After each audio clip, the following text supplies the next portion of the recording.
This is the Cayman Islands, three tiny specks of limestone in the middle of the Caribbean Sea. With no rivers, no mountains, sitting almost unprotected at sea level, they lie directly in the path of the most dangerous hurricanes on Earth.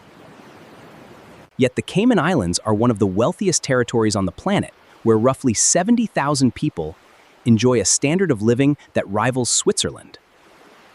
Even more remarkable, this wealth does not come from oil, farmland, or minerals, but from islands with almost nothing growing on them into one of the largest financial centers on Earth. So how did the Cayman Islands pull this off? When most people picture the Caymans, they imagine only a glamorous Caribbean beach resort. In reality, roughly 240 terry made up of 3 separate islands and 750 kilometers south. The entire landmass of all 3 islands combined barely exceeds 260 square kilometers.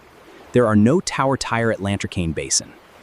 The story of how these islands got their name is almost as strange as the islands themselves. When found the surrounding voyage in 1503 that he named with sea turtles Las Tortuga. The name Cayman came later, likely borrowed from a Carib word for a crocodile-like creature, even though no such reptile has ever actually lived here. For more than a century after Columbus, no one settled the islands at all. Pirates, including Blackbeard and Henry Morgan, used the reefs and hidden coves as a place to hide. Before we go further, we would love to know what time it is where you are watching this and which country you are joining us from. Let us know in the comments below. Now sit back, relax, and join us as we uncover the remarkable story of the Cayman Islands. The secret to their tax-free empire lies in a wild, legendary shipwreck from 1794. 10 British merchant ships crashed directly into our treacherous reefs. Supposedly, King George III was so incredibly grateful that he declared the Cayman Islands forever free from taxation. A beautiful, legendary story. Though modern historians suspect it's mostly a convenient fairy tale to justify not paying taxes. So, what is the actual reason the Caymans are tax-free? It turns out the British Empire simply forgot to tax them. In the 1960s, local leaders realized this omission was actually a massive gold mine, forgotten tax status, creating the world's most elegant legal loophole. They didn't build a financial empire. They just wrote a very clever rule book and invited the world to play. From above, the Cayman Islands look almost impossibly flat, a thin ring of white turquoise water with barely a hill in sight. But that fairy geological story, that same porous limestone brought a serious problem with it. Rainwater sinks straight through the ground almost as fast as it falls, leaving the islands with no rivers. The Cayman Islands sit in the deep, warm waters of the Caribbean Sea, where a maze of coral reefs and dramatic underwater walls drop away. Just off Grand Cayman lies one of the most famous natural encounters, a shallow sandbar where wild southern stingrays glide gently.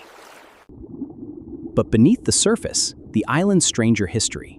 The waters around the Cayman Islands' sunken ships, many of them now transformed thriving artificial reefs. With no rivers and no lakes, and with rain sinking almost immediately through the porous limestone ground.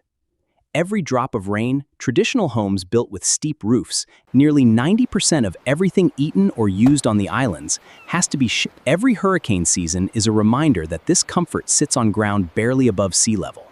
Looking at the Cayman Islands today, it is hard to imagine that this was once one of the poorest, least developed corners of the Caribbean. Scraping by on fishing, turtling, in 1960, the local government passed a law allowing companies to incorporate on the islands.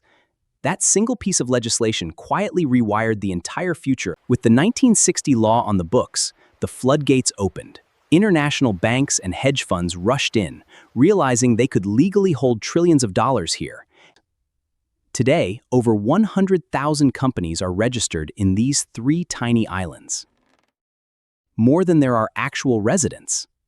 To the rest of the world, this is a highly controversial playground for billionaires. But to the Caymanians, it was the ultimate masterstroke of survival. Every November of Georgetown fill with cannon fire, costumes, and reenactments during Pirates Week. Traditional Caymanian cooking still centers on turtle stew, even as strict conservation rules now protect the wild populations.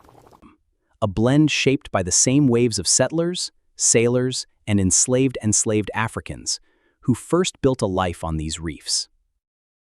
Many of the same streets still slow down at night into the close, familiar rhythm of a small island community where most people have known each other for generations. Land is scarce and expensive, leaving little room for the territory to expand outward. And every single year, hurricane season arrives, submerging large parts that in places sits barely above the waterline, a quiet danger hanging over an economy and a way of life built so close to the sea. For the people who call these islands home, the Cayman Islands were never blessed with fertile soil, hidden minerals, or abundant fresh water. Only reef, rock, and an unusually stubborn will to make something out of very little.